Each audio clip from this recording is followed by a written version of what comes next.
Senhoras e senhores, muito bom dia. A partir de agora, daremos início ao primeiro painel do terceiro dia de Brasil Energy Conference. Esse evento é uma realização conjunta da Invest Piauí e da Secretaria de Inteligência Artificial do Governo do Estado do Piauí, com correalização do PNUD, a BDE e FAPEP. Agradecemos ainda aos patrocinadores que fizeram este evento acontecer. São esses: Green Energy Park, Speak Brasil, Enel Green Power. Estendemos ainda os nossos agradecimentos aos apoiadores deste evento: Consórcio Nordeste, Governo Federal, ABIV, AB Eólica, Absolar, AHK, Calas, Ampli, ITTNet, Clear Energy, Solar Outdoor Media e Gráfica São João. Partiremos agora para o primeiro painel da Sala A, intitulado Eletromobilidade e Infraestrutura de Recarga para o Brasil e o Mundo, Desafios e Oportunidades. Para a mediadora deste painel, anunciamos Flávia Cansoni, representante da Unicamp. E para debate, anunciamos Reinaldo Fioravante, do BID, Felipe Oliveira, do BNDES e Luiz Camargo, gerente de desenvolvimento de negócio PRF Gas Solution. Senhoras e senhores, com a palavra, Flávia Cansoni.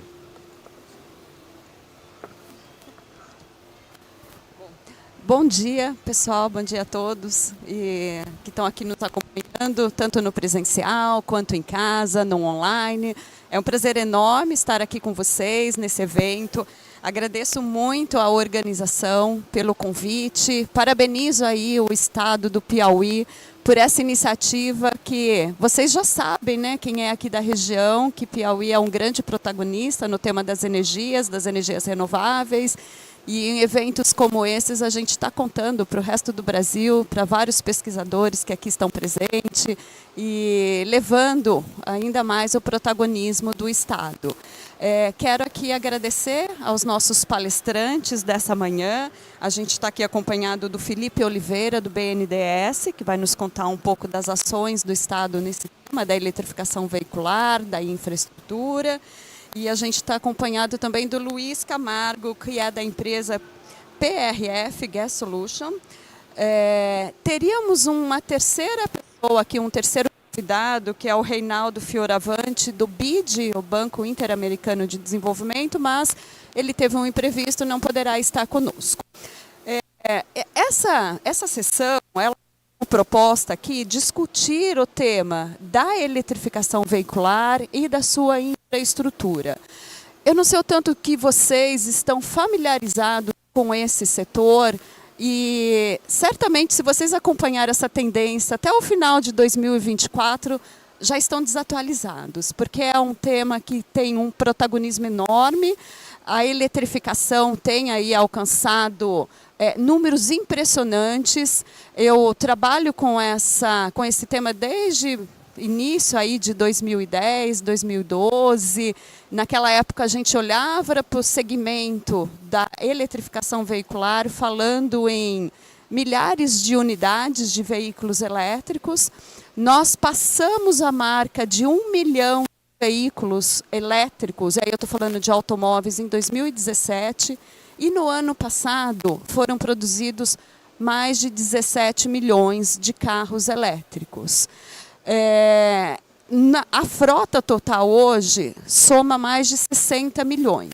Só que quando a gente fala da eletrificação veicular, a gente não está falando só do automóvel, ainda que ele seja, né, aquele item que é sempre visível, né, mas a gente tem que falar de ônibus, de caminhões, de bicicletas. E a gente fala desses veículos que são eletrificados nas suas configurações de híbridos, da configuração plug-in que vai para a tomada, e a gente tem também o veículo a hidrogênio. Então, esse mercado está crescendo, ele tem uma motivação enorme por trás, que é a questão da descarbonização. Na verdade, são várias aí as motivações, mas falar em descarbonizar a nossa matriz fóssil é um dos elementos que mais puxa esse desenvolvimento. Quem esteve aqui na mesa do lado de lá da nossa vizinha aqui, da sala A, ontem, vai se lembrar de um dos dados que mostrava o estado do Piauí e como que as emissões em termos setoriais. E nessas emissões dava muito destaque ao que é o papel do transporte nas emissões globais aqui do Estado. Então, olhar com muita atenção para o que está acontecendo, né, e ver as possibilidades da descarbonização é o que hoje nos motiva e nos traz nesse encontro para discutir essa temática. E aqui nessa temática, né, bom, por um lado é algo interessante, mas ainda é uma novidade essa tecnologia, ela tem muitas resistências no mercado e, sobretudo, a gente tem que falar na questão de custo para viabilizar a eletrificação veicular, e aí não só, né, para automóveis, mas sobretudo para ônibus, que chega a custar de 2 a 3 vezes o valor. Eu imagino que a maioria de vocês aqui seja de Teresina, do Piauí. Vocês estão sabendo que logo a cidade vai receber 30 ônibus elétricos. Ela faz parte de uma aquisição aqui do Estado junto ao PAC, que é o Programa de Aceleração do Crescimento, mas são ônibus muito caros, então a gente precisa de alguns arranjos, né?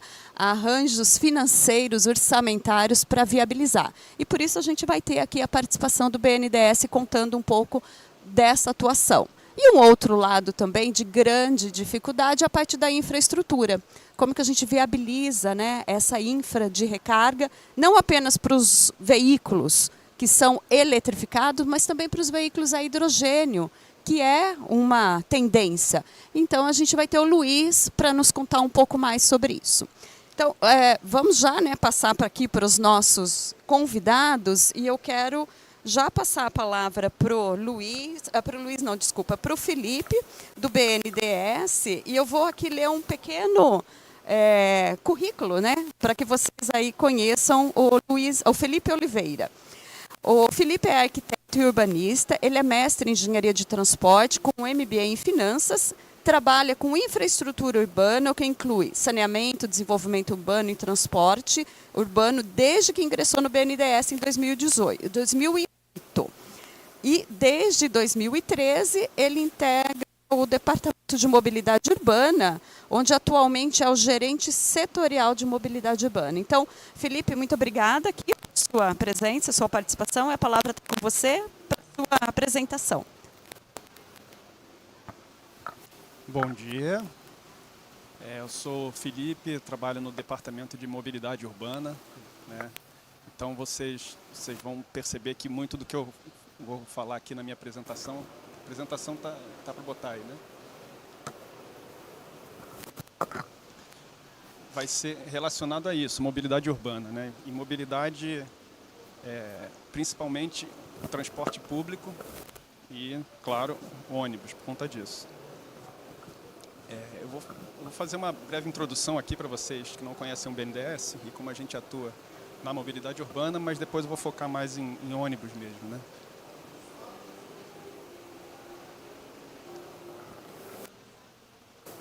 Não está funcionando. Virar para lá? Não. Funciona. Esse aqui é um quadro do nosso desembolso, né? A gente está falando aí ele oscila bastante, mas ultimamente a gente tem falado aí na faixa de 2, 3, 5 bilhões de reais por ano para a mobilidade urbana. A maior parte desse investimento, desse financiamento, é para alavancar investimentos em sistemas sobre trilhos, né, que são aqueles mais intensivos em capital, mas a gente também financia bastante o setor de ônibus através da Finame. Não sei se vocês conhecem, Finame é como a gente opera por meio dos nossos parceiros, agentes financeiros, aquisição de ônibus. E o objetivo é sempre qualidade de vida, impacto social, impacto ambiental, é tudo que a gente busca nos projetos que a gente financia. E esse é um setor especificamente com muita externalidade positiva e por isso é uma prioridade do BNDES fomentar o transporte público de maneira geral e, mais recentemente, essa transição energética, né, para uma nova economia de baixo carbono.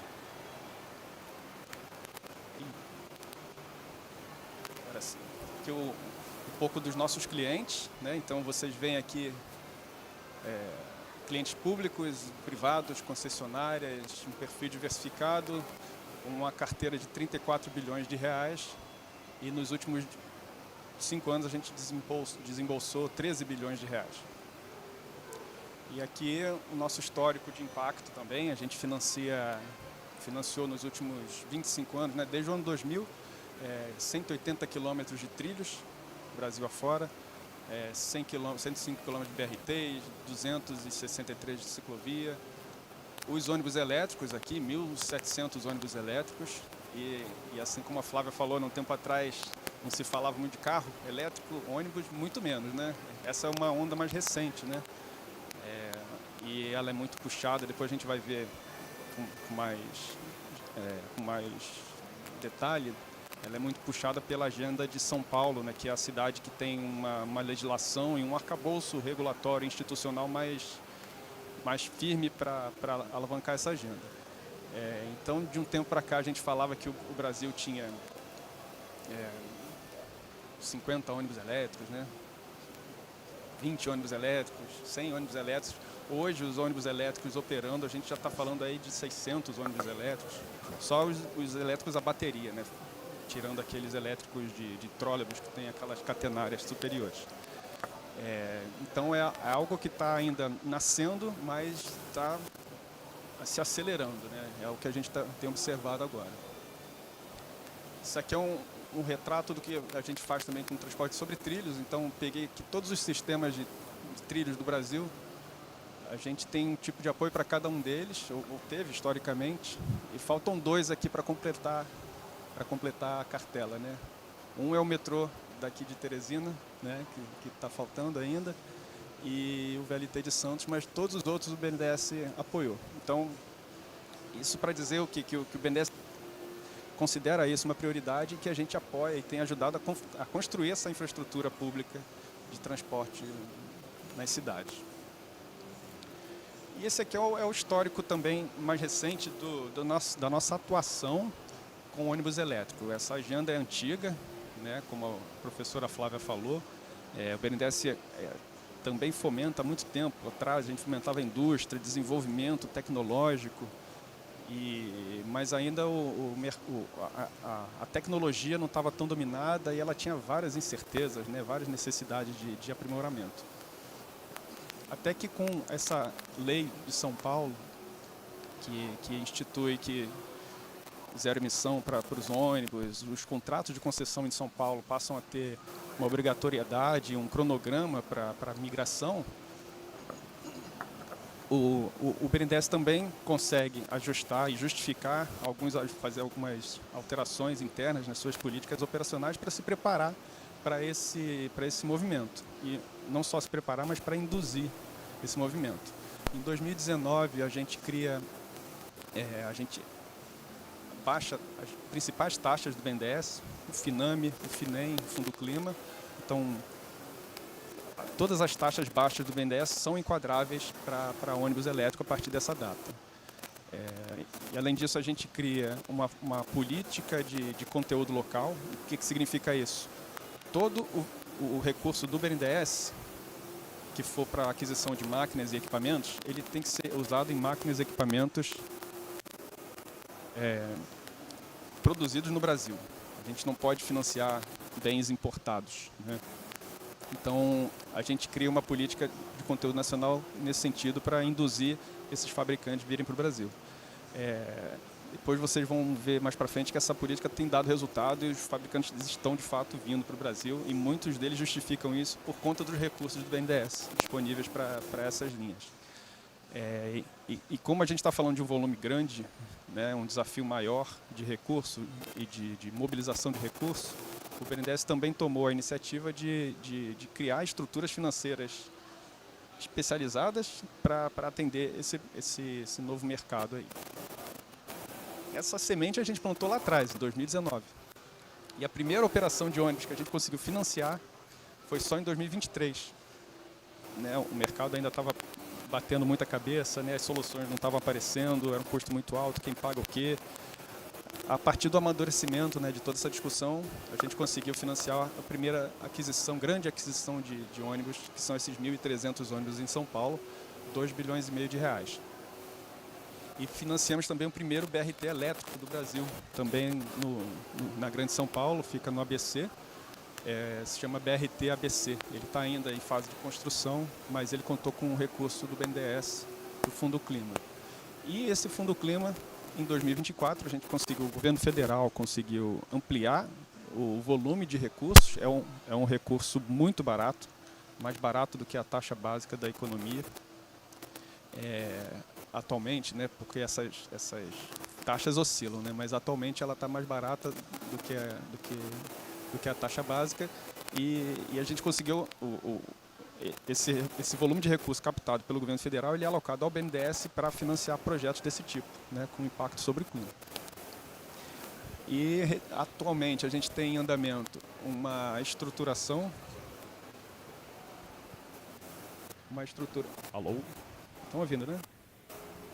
Uma estruturação do contrato de concessão de ônibus de Teresina, não, de Curitiba, que é uma modelagem nova que a gente está aprendendo, que a gente vai pegar toda a concessão de ônibus da cidade e já colocar as metas e mexer no modelo de negócio para que viabilize essa substituição energética, com algumas metas de 1/3 até 100% dos ônibus convertendo para elétrico.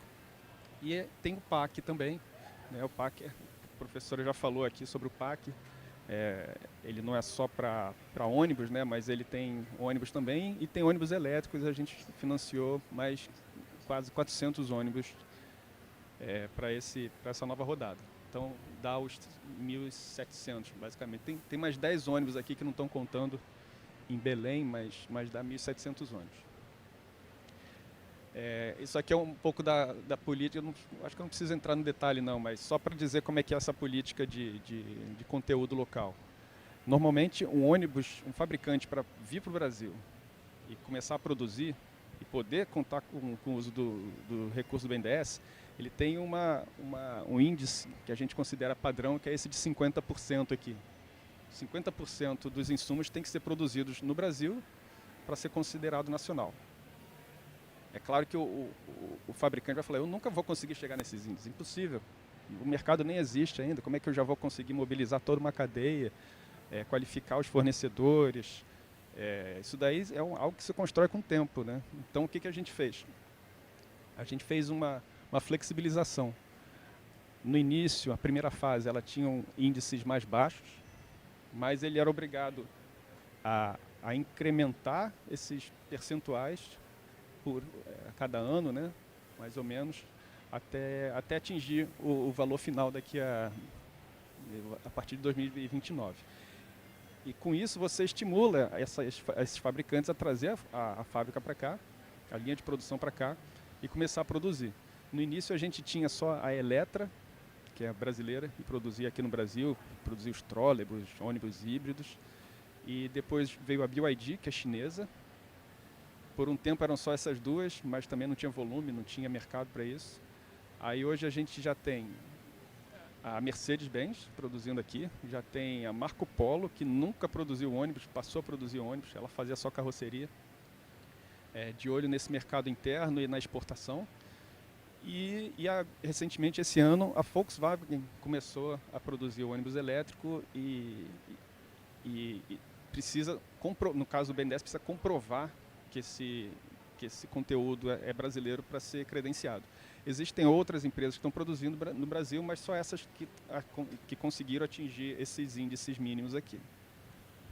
Então isso é o caminho natural, né? Assim, a gente conseguiu induzir esse comportamento e espera-se que com mais concorrência, com um mercado maior, os preços, inclusive, baixem, sejam mais próximos da realidade. Isso aqui é um detalhe que eu acho que não vale a pena entrar muito, mas só as condições de financiamento do BNDES. Eu falei, o Fundo Clima é aquele primeiro lá, né? 7,78% a 10,23% fixo ao ano, né? Independente da variação de juros e de inflação. Então essa tem sido a a principal linha de crédito que a gente tem usado. Isso aqui é um pouco do modelo de negócios que a gente se dispõe a apoiar, né? Tradicionalmente, quem compra um ônibus é o operador, é o próprio operador. Só que o choque de demanda. Isso é uma falha não só do mercado, mas da própria regulação do setor, né? Os contratos de concessão não estavam previstos para atuar nesse risco de demanda, por exemplo, né? Quando a demanda cai, o operador não tem receita e não consegue minimamente operar. Isso foi no Brasil inteiro, atingiu fortemente aqui, né? Vocês conhecem, né? Aqui em Teresina, mas aconteceu no Brasil inteiro. E o que se observa a partir disso, né? Que é um setor tão importante, tão essencial, que ele tem que funcionar a qualquer custo. Ele tem um impacto muito grande para o desenvolvimento, para a qualidade de vida das pessoas e para o funcionamento das cidades. Então as cidades se disponibilizaram a colocar recurso público para ajudar a operar o sistema. Que a tarifa também não pode ficar subindo para qualquer valor, né? Então essa é uma maneira de subsidiar o sistema de transporte público, que algumas cidades começaram a fazer, e esse movimento é crescente. E uma maneira de você subsidiar, ou você subsidia a operação, ou você subsidia o investimento, né? A aquisição de frota, a renovação da frota. Então esse modelo aqui, em que o operador compra o veículo, algumas cidades passaram a elas próprias comprar o veículo para ajudar a equilibrar o sistema. Então o BNDES pode financiar o operador. Isso. E o BNDES pode financiar o poder concedente, o ente público. E nesse caso aqui, esse tem sido o modelo principal adotado no PAC, né? Quando a gente falou aqueles 400 ônibus lá do PAC, normalmente é compra pública, licitação pública de ônibus que vão servir depois ao sistema. E o BNDES também pode financiar esse carinha aqui. E um terceiro modelo é quando você coloca que aí ele é muito apropriado ao caso de ônibus elétricos, né, que você precisa de um volume grande de investimento, que é quando você financia uma terceira pessoa, que pode ser um fornecedor da frota, não necessariamente fabricante, mas alguém que adquira a frota e possa disponibilizar para os operadores. O BNDES também pode financiar essa entidade aqui. Isso é um modelo que é comum na Colômbia, no Chile, em outros países, mas aqui ainda não aconteceu, né? Mas é uma forma também de operar. E se a gente for dividir aqui, ó, as etapas, né? Assim, no início, né? Nos primórdios das políticas públicas de ônibus elétrico, essa primeira fase, com esses principais marcos de acontecimento aqui, não sei como é que está meu tempo.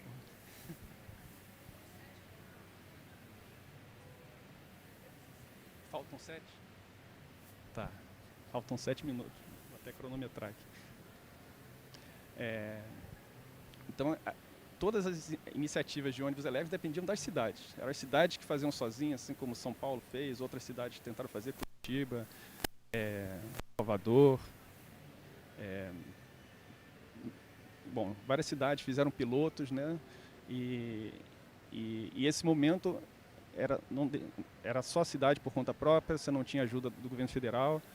E eram as cidades estavam ainda aprendendo como fazer, né? Tanto em questão técnica e tecnológica, mas questão de modelo de negócio, de concessão, de recurso financeiro. Aí, em 2023, o governo federal lança o PAC, e a partir disso, o que acontece é um movimento muito grande de adesão das cidades. As cidades que tinham dúvida ainda se iam ou não migrar para iniciar essa transição, elas aderem rápido, mandam os seus plays, seus projetos, e esses números sobem muito, né? Sobem em termos de demanda por financiamento. Então a gente chama isso de uma fase 2 com a participação federal. Isso aqui mudou de fato, né? O que aconteceu é que a indústria se mobiliza, os financiadores se mobilizam, investidores começam a aparecer, as cidades se interessam mais. Então a gente já está vivendo uma segunda etapa.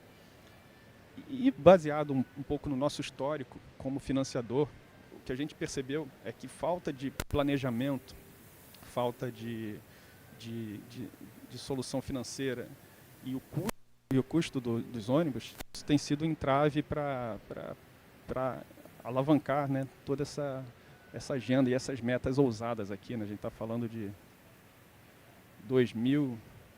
mais de 2.000 ônibus previstos na primeira seleção do PAC.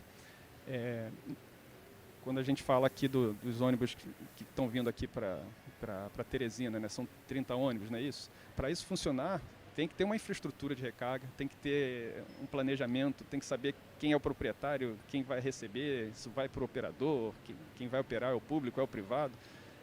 São tantas questões que têm que ser levadas em consideração quando você está planejando, que corre o risco espero que não aconteça aqui, né? Mas corre o risco desse ônibus chegar e não tem como operar, né? Então, o que a gente sugere é uma terceira fase agora, né? Poderia ser 2026, 2027, 2025, em que o governo federal, junto com as cidades, e os estados, façam um plano estrutural e nacional para dar conta desse desafio grande aqui. E esse plano, ele tem alguns obstáculos que a gente identificou. Primeiro é o custo elevado do veículo, o segundo é o financiamento e a terceira é a carência de projetos. Esse custo elevado, ele é exageradamente elevado no caso do Brasil. A gente comparou outros países, né, principalmente aqui na América do Sul, e essa diferença é muito maior aqui no Brasil. Então, se a gente conseguir, de alguma forma, baixar esse custo, a gente consegue dar uma viabilidade maior para os ônibus elétricos. Não sei se vocês sabem, mas assim, o ônibus elétrico, em tese, pelo menos, a gente ainda não, isso é teórico, que a gente ainda não viveu um ciclo completo. Mas o custo total de propriedade, que pega tanto investimento quanto a manutenção e a operação, ele tende a ser mais rentável para o elétrico. Ele é melhor. Você tem um gasto maior no início, mas a manutenção é tão mais barata, é mais simples e a vida útil mais longa, que você consegue compensar pela operação o investimento inicial. Só que se esse investimento inicial for muito alto, você não consegue, essa conta não fecha. Então é sempre um recurso público adicional que você tem que colocar.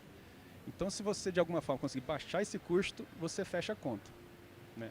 Então a nossa proposta por exemplo, para dar esse impulso inicial até o mercado estabilizar, os preços estabilizarem, é fazer uma compra nacional agregada, em que o governo federal faz uma chamada maior, né, com centenas de veículos, sei lá, 500 veículos, 1.000 veículos, e as cidades aderem para conseguir esse preço mais barato. Com esse volume maior, com essa previsibilidade, eu vou fazer uma esse ano, uma no ano que vem, a indústria consegue, a partir da escala, baixar o preço, melhorar a produção e os preços começam a ficar mais realistas, né? Então ela parte desses 3 pilares, né? Cada um para resolver um dos obstáculos. Um estudo completo, com aspectos financeiros, técnicos e jurídicos. Essa compra agregada que passa por alguns desafios, né, de padronização e tudo mais, padronização de carregador, de projeto, de ônibus, né? Imagina, o ônibus que tem que circular aqui é o mesmo que tem que circular na cidade do lado, né? Se ele tiver um modelo diferente, você não consegue dar essa escala. E a solução financeira, que é o que a gente já faz mesmo aqui no BNDES. Considerando, né, já que uma das questões daqui do painel é sobre infraestrutura de recarga, um aspecto muito importante desse planejamento é o impacto disso, né? Será que as cidades têm capacidade de colocar ônibus elétrico? Capacidade elétrica, né? Assim, rede de distribuição elétrica? Ou em quanto tempo ela consegue se ajustar? O país tem essa capacidade de geração? Ou em quanto tempo a gente consegue fazer? Então, isso tudo é parte do planejamento. Por isso, um programa nacional, né? Uma iniciativa nacional é importante para entender o impacto e como tirar benefício disso, né? Bom, consegui fazer no tempo. Muito obrigado. Eu fico aberto aí às perguntas.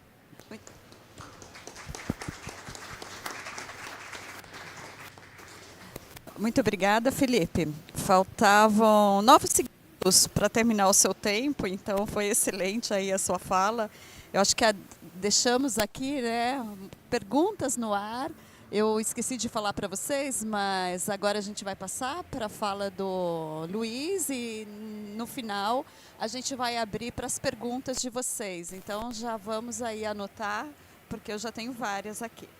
Então, deixa eu apresentar aqui o nosso próximo palestrante, é o Luiz Camargo.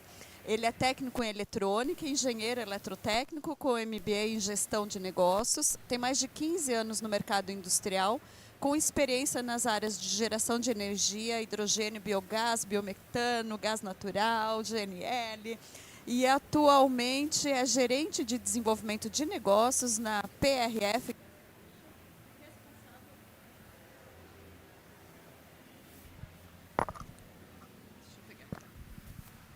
Obrigada.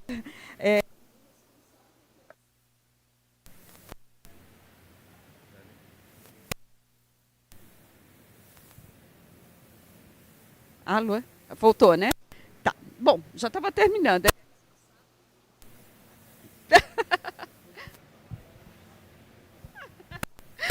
Ok, gente, vamos passar aqui para o Luiz, né? E aí ele se apresenta melhor. Obrigada aqui, Luiz.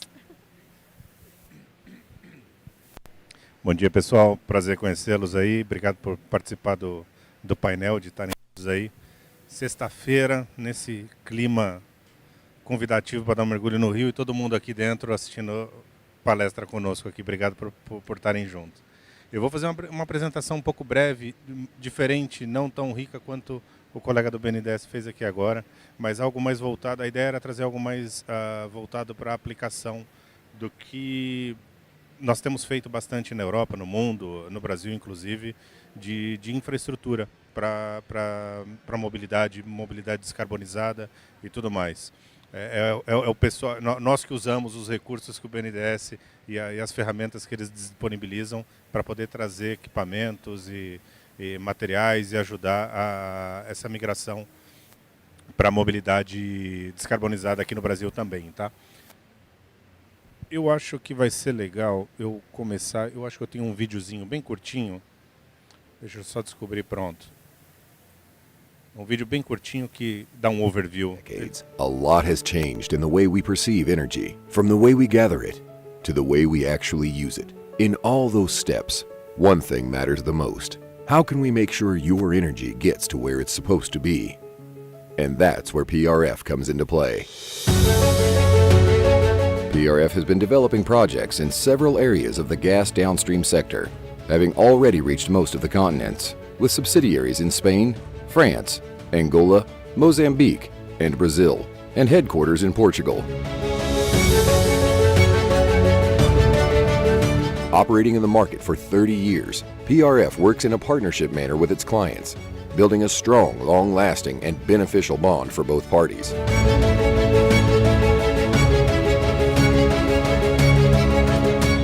Our growth over the years has been sustained by solid standards, always striving for excellence in services.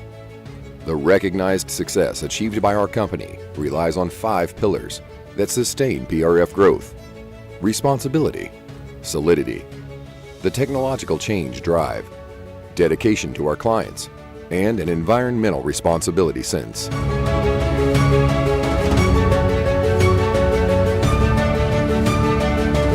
The continuous search for new solutions, new products, and new technologies available in the market allowed the company to remain at the cutting edge of the technology and know-how regarding fuel gases, presenting nowadays a unique range of value-added products and services.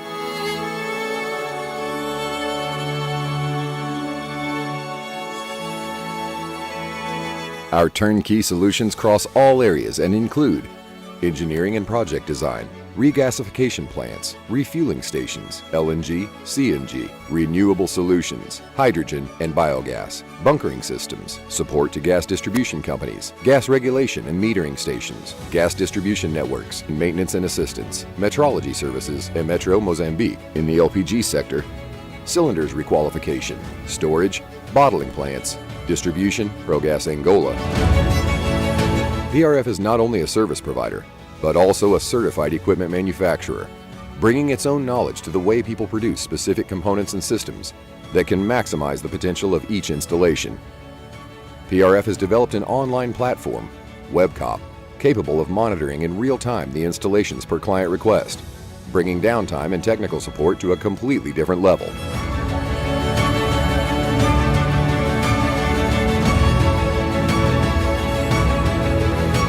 Being a gas service provider, we believe we have the opportunity and the duty to contribute to a better environment.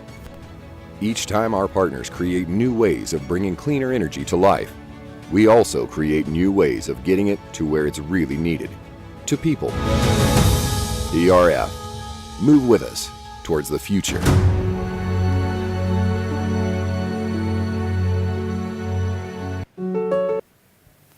Legal. Eu gosto muito desse vídeo, que ele é bem compreensível, ele passa por todas as áreas que a companhia trabalha e vai de encontro com o que a Flávia estava tentando dizer, todos os gases, GNL, GNC, biometano, e é isso mesmo. Um pouquinho da história, mas o bom do vídeo é que a gente consegue acelerar essa parte. Tá cortando o áudio, né? Vamos. Deixa eu trocar. Melhor? Ok. Então, aqui está um pouquinho escondido, mas é uma companhia com 34 anos de experiência, trabalhando com GNL, gás natural liquefeito, desde 99.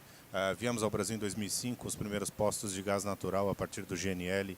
Fica para uma outra data, a gente fala sobre isso.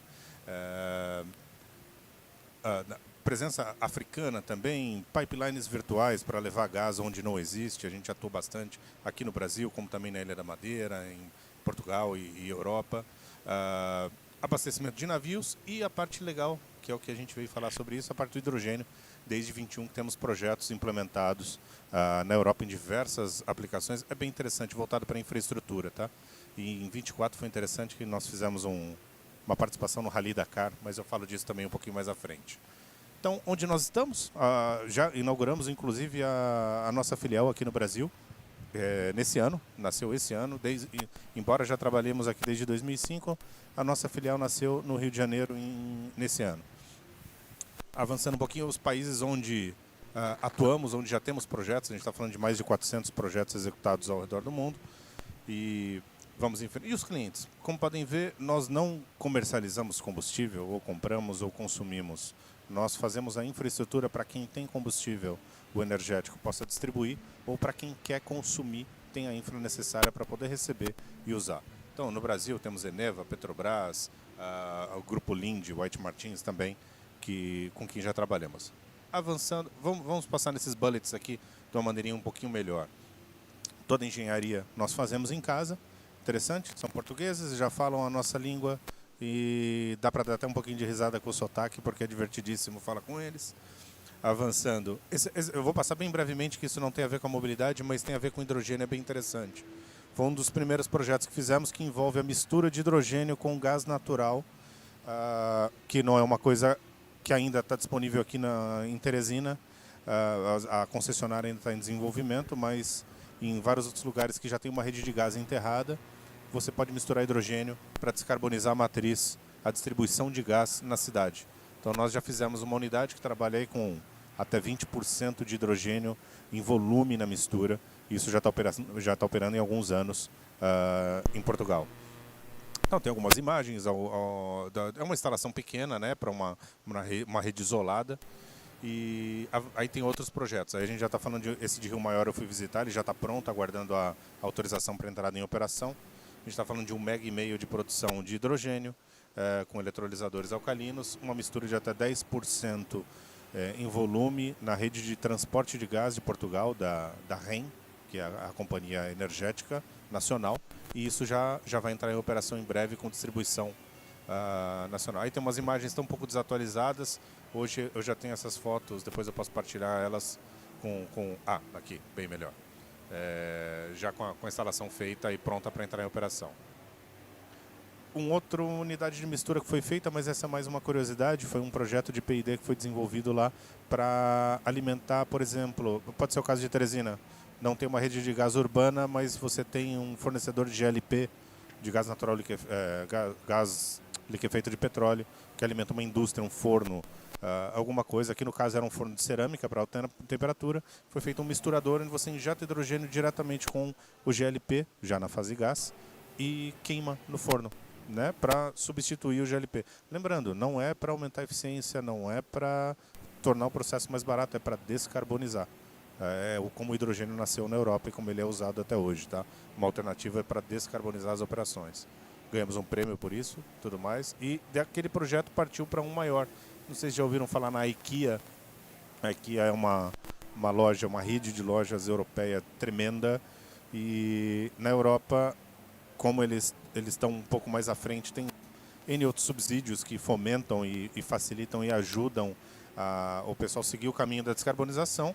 Eles exigiram do fabricante Riastone, acho que aí tem o nome ali, Riastone, fabricante de cerâmicas que atende a IKEA, 90% da cerâmica da IKEA distribuída nas lojas deles vem dali.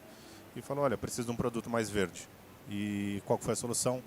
Meter hidrogênio nos fornos, baixar a emissão de CO2, e isso fez o produto deles atender às normas da IKEA e distribuir isso na Europa toda. Isso já é uma demanda que a população tem gerado por lá. Então é um processo gigantesco. A gente está falando de cada forno consumindo 600 metros cúbicos de combustível misturado, já em operação. Isso é bem interessante. E aí agora, a menina dos olhos, vamos para a mobilidade. O que nós já fazemos já desde 2021. Esse foi o primeiro posto, um posto de abastecimento a hidrogênio. Eu não sei se já viram, já tiveram conhecimento, já viram isso. Ele foi construído com a característica de ser portátil, porque era para projetos menores, com um menor volume de veículos. Isso foi feito na prefeitura de Cascais, em Portugal. Lá, assim como o Felipe estava dizendo, a prefeitura adquire os veículos e, também por ser um pouco menor, ela também opera parte daquilo. Em Lisboa, em grandes outras cidades, eles acabam contratando as concessionárias, né, fazendo concessões e tudo mais. E Cascais comprou os ônibus e para testar, até na rota dela, na condição delas, foi muito curioso. Ela comprou da Caetano. Caetano é uma empresa que pertence ao grupo Toyota, está baseada em Portugal também, produz ônibus. E eles produzem tanto diesel, gás natural, que tem muito na Europa, elétricos e hidrogênio. Então, o hidrogênio nada mais é do que um veículo elétrico com um de hidrogênio e uma célula combustível, ao invés de armazenar tudo isso em baterias. E eles compraram um par de ônibus elétricos e um par de ônibus a hidrogênio para testar. Naquela rota, isso é muito importante, naquela rota, naquela frequência de uso, naquela carga e na maneira que os ônibus andavam com aquela população e tudo mais, notaram que mesmo o ônibus a hidrogênio sendo 50, quase o dobro do preço do elétrico na Europa, ele ainda valia mais a pena para a operação deles, porque eles precisavam de um ônibus mais tempo na rua circulando.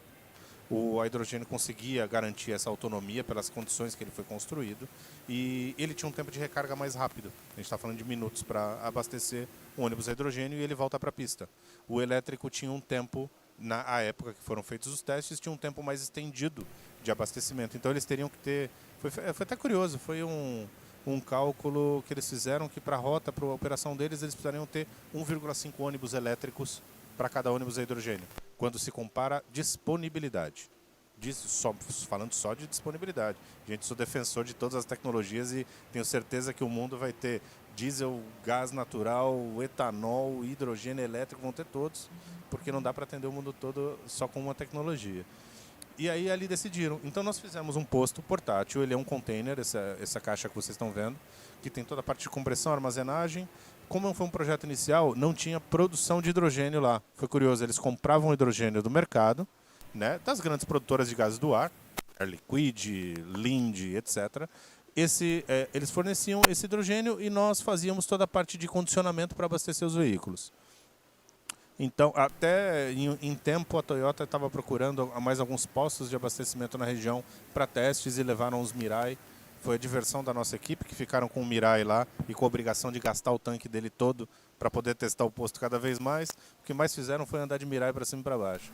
E é um carro, um espetáculo. Então, fizemos. Aí a gente está falando de mais de 2.600 abastecimentos, a gente está falando de 32 toneladas de hidrogênio abastecidos desde a da implementação do projeto. Deu tão certo que a prefeitura decidiu, olha, eu vou estender, eu acho que compraram 20 ônibus a hidrogênio, agora, se eu não me engano são 20, e aí partimos para um posto fixo, que eu vou mostrar já já. Isso daqui é só mostrando a característica portátil, que é o que permite que esse ônibus, essa HRS possa ser levada para outros pontos, para testes, para ensaios e para abastecer pequenas frotas. Tá? Depois estendemos também a versão dessa portátil para uma maior, aí é que a gente está falando de um container de 40 pés, é um posto, isso daí que vocês estão vendo é um posto. Tudo isso é um posto de abastecimento, aí já vai para veículos leves e pesados. Os pesados, ônibus, caminhão, tudo mais, normalmente são abastecidos a 350 bar de pressão. Quando a gente fala dos veículos de passeio, isso pode chegar até 700 bar. Então esse posto ele é capaz de trabalhar nas duas classes de pressão. Tem dispenser, tem toda a parte de abastecimento, armazenagem, refrigeração. E esse posto funciona tão bem que na sequência nós somos convidados a levar ele para o Rally Dakar. Não sei se viram falar, o antigo Rally Paris-Dakar, agora é o Rally Dakar. E ele é o maior rally do mundo, simplesmente o maior rally do mundo. Eu não lembro qual é a distância que os veículos percorrem, mas levamos o posto e tinham lá 3 veículos competindo. Um veículo pequeno de um consórcio japonês, Yamaha, Kawasaki, Suzuki, Honda se juntaram e fizeram um veículo a combustão de hidrogênio para teste, para ensaios. Usava o motor de uma motocicleta, de uma Yamaha, se eu não me engano, de uma Kawasaki. E aí tinha um veículo que era diesel assistido por hidrogênio, que era um veículo da MAN, da Volkswagen MAN. E tinha um outro veículo a fuel cell, que se eu não me engano era uma Amarok também, que foi montada lá para testar. Deu certo, funcionou, esse posto rodou todo o rally, abastecendo. Todos os dias nós desmontávamos, mobilizávamos ele para o próximo ponto de abastecimento onde isso acontecia. E aconteceu. E foi tão bem que agora em 2025 fomos convidados a repetir esse processo. E aqui tem as imagens do posto de Cascais definitivo. Esse é o posto montado aí. Agora sim, temos uma eletrólise ali ao fundo. Esse carinha aqui eu acho que não tem laser.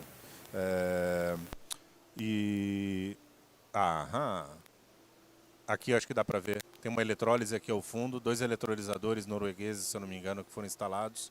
Toda a unidade de compressão fica atrás dessa parede de concreto por segurança, para evitar acesso indevido e tudo mais. E aí a Prefeitura de Cascais vai conseguir usar esse posto agora, que também vai funcionar como comercial. Eles também vão abastecer passantes, veículos que passam por lá e precisam abastecer. Aí outros projetos. Madrid, posto comercial também, operando com ônibus em Madrid. Toda a parte de compressão, tudo que a PRF fez, e não vou entrar nesses detalhes técnicos, mas se tiverem curiosidade eu posso ajudar vocês depois. Participamos de Le Mans, na França também, nos motorsports. Alguns veículos correram lá com hidrogênio, levamos o posto para fazer o abastecimento desses veículos, além do Dakar. E aí, aqui tem um resumo, deixa eu colocar ele na tela, só para vocês terem uma ideia, de instalações já operacionais que temos na Europa de abastecimento. Tá? Aqui a gente consegue ver a fonte, se vem um hidrogênio encomendado por tube trailer, por caminhão, ou se tem produção local, né, de hidrogênio. A maioria, pelos tempos de execução, não tem a produção local, porque os tempos de encomenda de eletrolisadores são longos, né? Mas isso deve ser solucionado em breve. Mas são vários países, Polônia tem investido bastante nisso, e outros postos que estão em construção. Então tem um na Volvo, na verdade já não está mais em construção, a gente já colocou ele na Volvo, eles colocaram dentro da fábrica deles para testar os veículos que eles estão desenvolvendo. Então precisavam de um posto que tinha que ser algo portátil, algo pequeno e de baixo custo, né, também, né, ágil, e isso já está em andamento por lá. Deixa eu ver se eu volto. Aqui. Isso daqui é bem curioso. Felipe, isso daqui é curioso. Isso daqui é um processo de abastecimento de trens junto da Alstom na Itália, que estão usando o fuel cell também para fazer o transporte de passageiros. Aí é um posto tremendo que está sendo produzido para dar conta de fazer essas transferências no tempo que eles precisam. Então, avançando. Então, Polônia, como eu disse, estão construindo muitos outros postos, vários outros países estão desenvolvendo. A Europa, como diz meu chefe, o hidrogênio chegou e não há volta a dar. E por que o hidrogênio agora? Elétricos já existem já faz um bom tempo lá. Já tem uma boa frota de veículos elétricos rodando nas grandes cidades. Veículos a gás já é uma realidade lá há muitos anos, né? Na verdade, estão fazendo a migração dos veículos a gás para elétricos e hidrogênio. e tentando sair um pouco do gás também para não ficar na dependência de importações, como o que aconteceu recentemente, sabemos aí dos adventos da guerra e tudo mais, dos problemas. E depois da mobilidade avançamos aí toda a parte de produção de energia através do hidrogênio, algumas imagens e algumas instalações, soluções de transporte de hidrogênio para quando você não tiver acesso ao combustível. Olha, não consigo instalar assim como o São Paulo passa por um problema de infraestrutura de recarga dos elétricos, não tem capacidade. Montar uma produção de hidrogênio ali também não vai funcionar da mesma maneira. Teria que ser produzido em um local que tem disponibilidade de energia barata, e depois levar isso para o posto para ele ser abastecido. Nós temos tecnologia para isso também, para transporte em várias cargas, tamanhos e pressões. E vem um pouquinho da infra, do que produzimos, de como produzimos, o que fazemos lá em Portugal e como podemos fazer isso. Tá ok? Pessoal, de maneira resumida era isso que eu queria mostrar para vocês. Um pouquinho do que tem de infra. Tem mais... juro que não faz parte da minha apresentação aquilo. Qualquer mensagem que aparecer ali não tem nada a ver comigo, não me comprometam. Então, tem muita coisa que está acontecendo na Europa, muita coisa que está sendo desenvolvida de maneira definitiva, maneira implementada, comercial, não são P&Ds, isso que eu mostrei agora. Se tiverem curiosidade depois de conhecer um pouquinho mais, entender como isso funciona, eu fico à disposição de vocês. E vamos em frente. Mas para mostrar também um pouquinho o que o BNDES faz para ajudar a desenvolver infraestrutura, a disponibilizar o que os estados, as cidades, as indústrias precisam, e nós tentamos fazer a infraestrutura que possa permitir que isso seja usado. Mas obrigado pelo tempo de vocês. Acho que estou na agenda ainda, né? Perfeito. Legal. Obrigado, gente.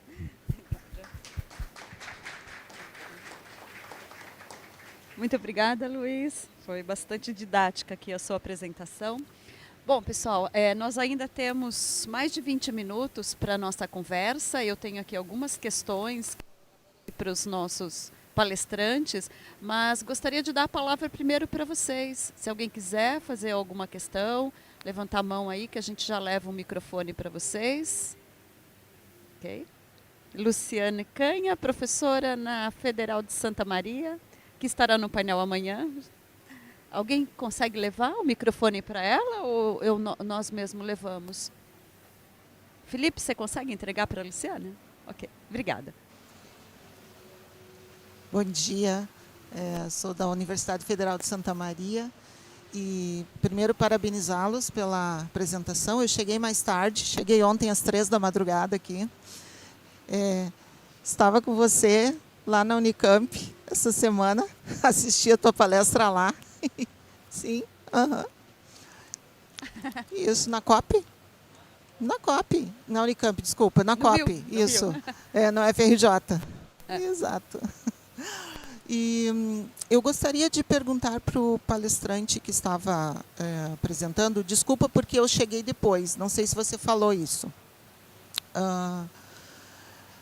Todos os equipamentos que compõem ali os eletropostos e os desenvolvimentos lá em Cascais, como que está a indústria de vocês lá, em relação ao fornecimento de materiais e componentes e válvulas de alta pressão para que vocês possam desenvolver uma cadeia lá? Isso vem da China? Isso está vindo de outros lugares? Como que está essa questão? Obrigada. Certo. A pergunta, posso dizer, incomum, tá? Mas muito interessante, faz muito sentido. Nós temos notado... Estão me ouvindo bem? Ok.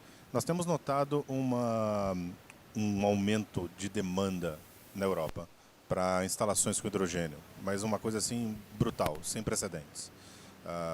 Como curiosidade, a PRF tem lá seus 34 anos de experiência trabalhando com gás. GNL, gás natural, GLP e tudo mais. Nesse ano de 2025, nós temos uma previsão de mais de 50% do faturamento da PRF vai ser baseado em projetos com hidrogênio. Num ano, de um ano para o outro isso aconteceu. Não foi uma rampa, não foi uma coisa previsível. Então, nós temos notado, sim, um aumento de demanda, um alargamento de tempos de entrega de equipamentos, compressores principalmente, são muito largamente usados. Válvulas, normalmente, nós conseguimos num tempo melhor, instrumentos. e tudo mais para a nossa produção.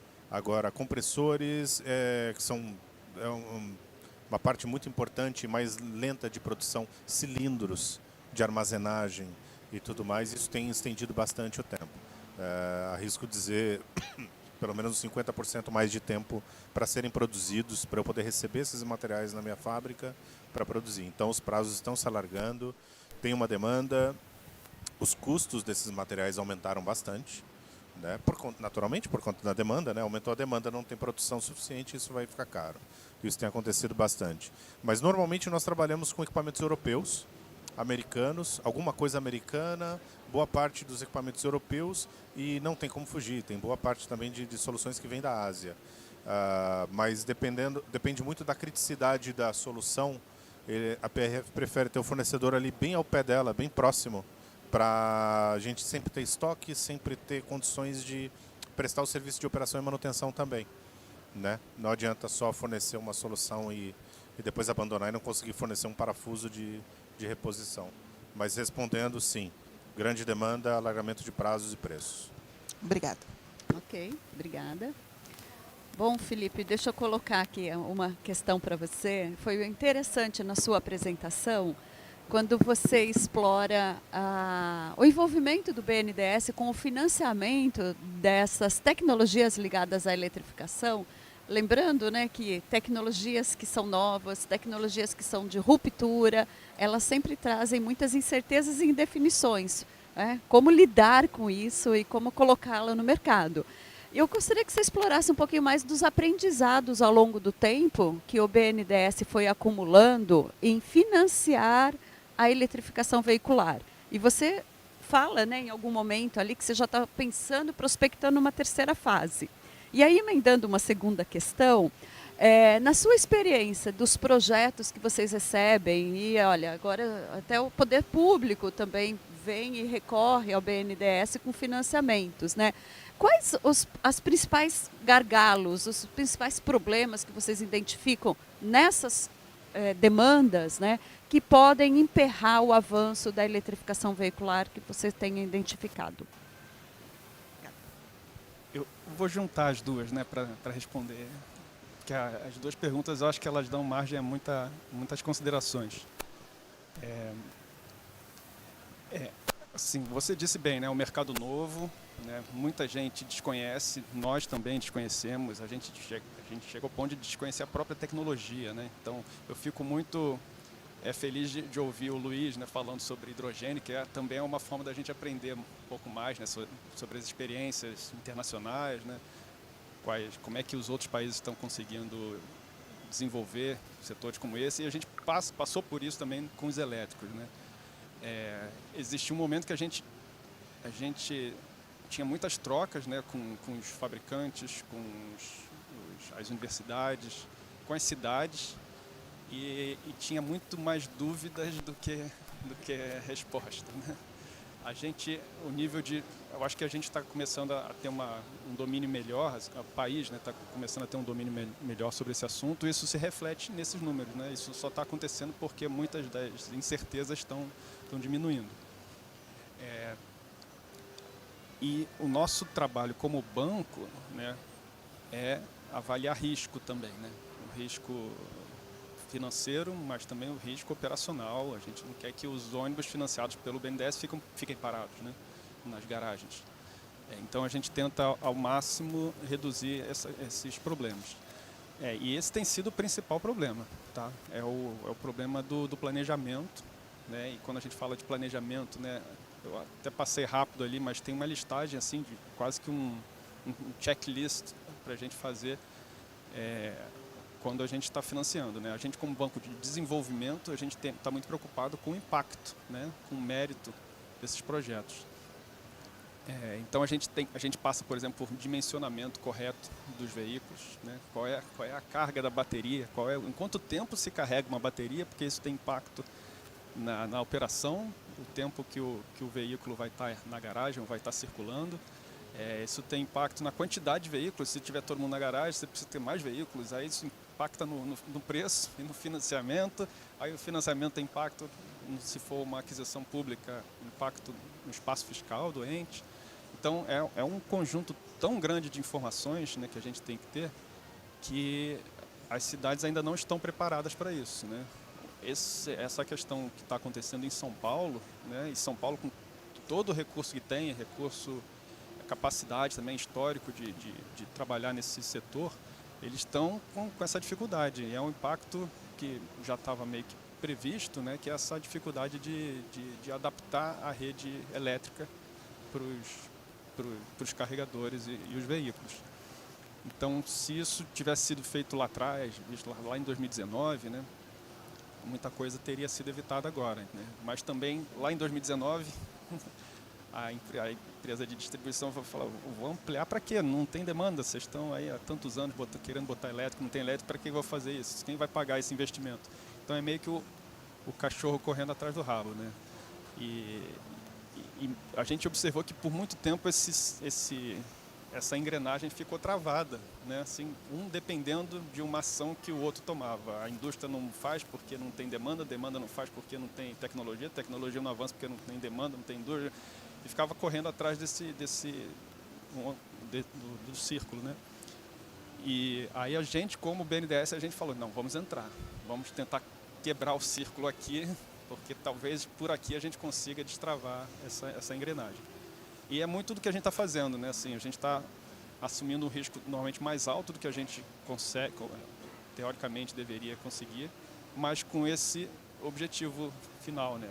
Esse desenvolvimento desse setor.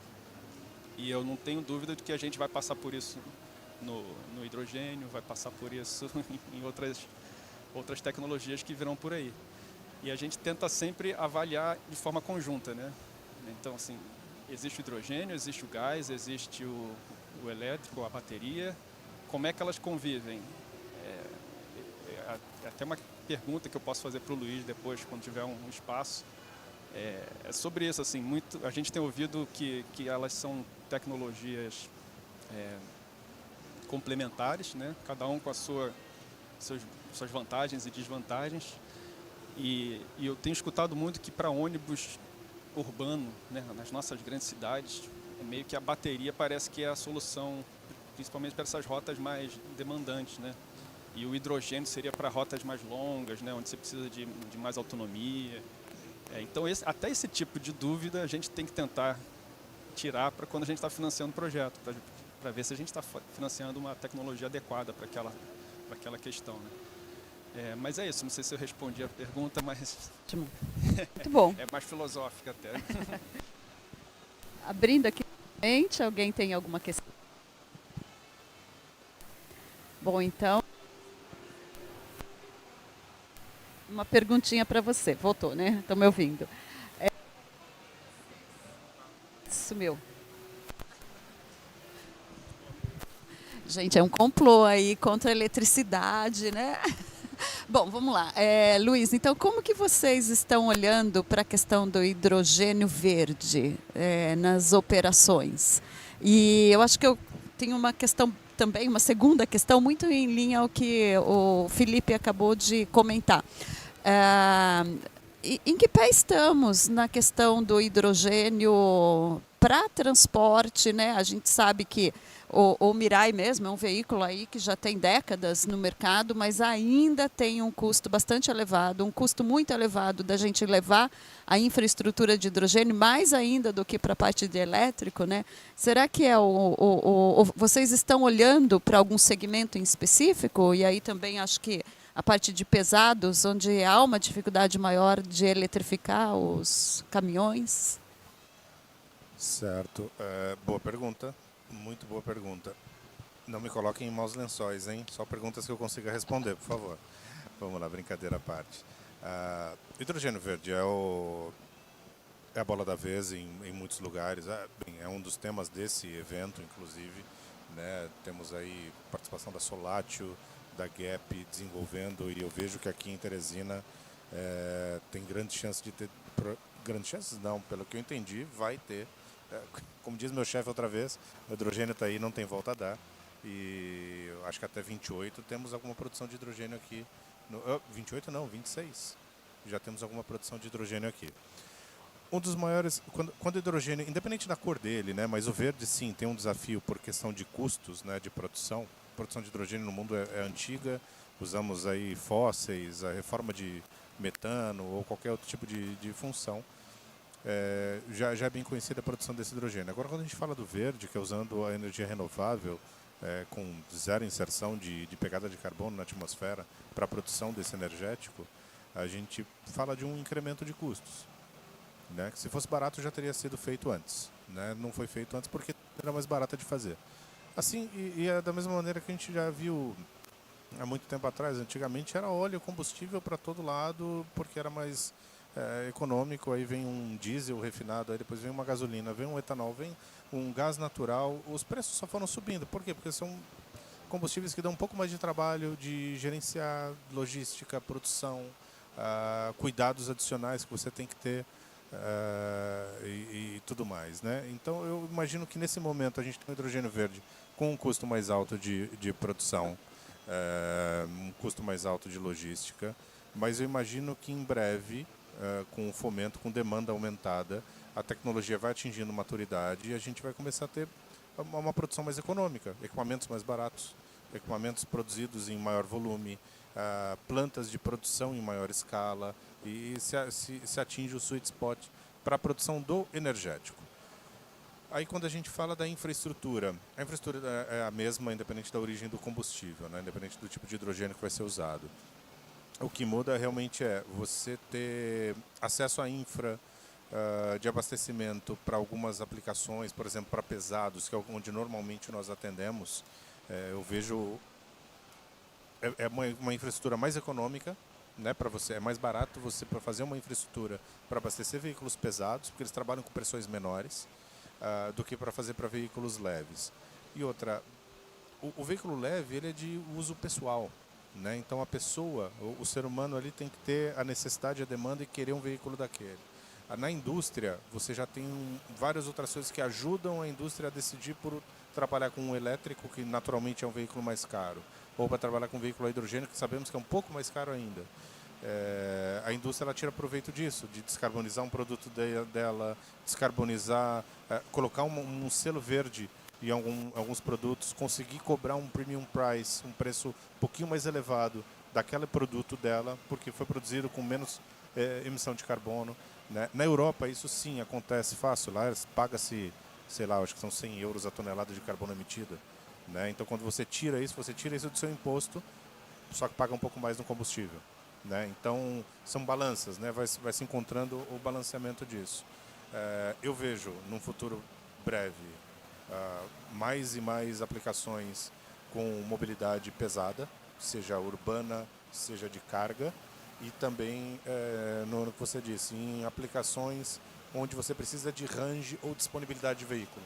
Você não pode deixar o veículo parado. Caminhões, veículos em operação mineira, eventualmente até ônibus, dependendo do tipo de aplicação. Né? É o que eu vejo num futuro mais breve. Muito bom, obrigada, Luiz. Ok, ninguém com questões? Bom, então acho que vamos agradecer aqui aos nossos palestrantes, a presença de vocês. Eu acho que eu gostaria de finalizar aqui deixando, acho que uma das mensagens desse painel é que falar em eletrificação veicular, nas suas várias modalidades, nas suas novas tecnologias, isso nos desafia em pensar formas de viabilizar isso. Seja financeiramente, e aí a parte de modelos de negócio é algo que está assim, em alta nesse setor, porque as formas convencionais elas não se colocam mais.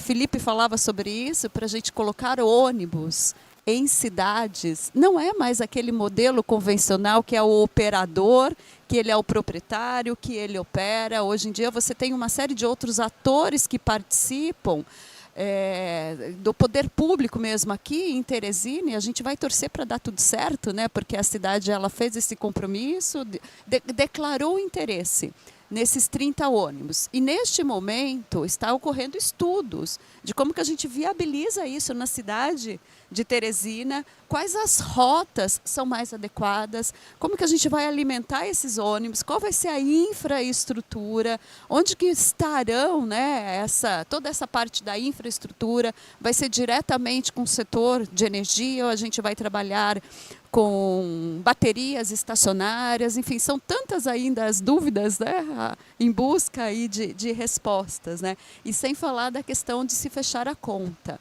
Então, nos desafia, né, modelos de negócio, mas é uma tendência que está cada vez mais emergente, vai estar no nosso dia a dia, e a gente tem que lembrar novamente qual que é a grande motivação que está por trás disso. Claro que a gente tem aí os países que estão se destacando na eletrificação veicular, e certamente a China é o primeiro de todos, porque ela viu uma grande oportunidade nesse setor, que é da descarbonização, mas também da sua industrialização, para que ela seja aí uma grande protagonista no setor. E ela tem conseguido isso, tem market shares enormes ali, né? Mas quando a gente fala desse setor, a gente não pode olhar só para a indústria automotiva. A gente tem que olhar para um ecossistema muito mais amplo. Porque o que está aí em discussão, eu até costumo falar, né, que talvez o setor automotivo não goste muito de ouvir isso, mas quando a gente fala em eletrificação veicular, a gente tira um pouco daquele protagonismo que sempre esteve com as montadoras, com as autopeças, porque agora a gente está com novos setores entrando, né? A gente vai falar do setor de energia, que é fundamental. Esse caso de São Paulo é um grande aprendizado para nós. Se o setor de energia ali não atende à demanda que é colocada, esses modais ficam parados. Então, a gente coloca novos atores, a gente coloca infraestrutura de recarga, a gente está colocando aqui nesse setor novos empreendimentos, que é desses aplicativos. O carro elétrico ele tem que conversar com o eletroposto, com o usuário. Então, vejam quantas novas oportunidades de trabalho, né, oportunidades de negócio estão surgindo com a eletrificação veicular. A gente tem que olhar para essas, né, para esse movimento que está chegando e que está trazendo, sim, rupturas, né? Alguns atores estão saindo do mercado, mas muitos outros estão sendo incluídos. E acho que é um pouco nessa perspectiva que eu queria deixar aqui a mensagem final, né? Vamos ficar atentos com o que está acontecendo, porque aos poucos esse movimento está ganhando cada vez mais velocidade. E que bom saber que as nossas instituições estão atentas a isso, Felipe. Pessoal, obrigada novamente a todos, né? E aí um bom evento, aí um bom final de evento. Obrigada aos nossos palestrantes, tá bom? Okay.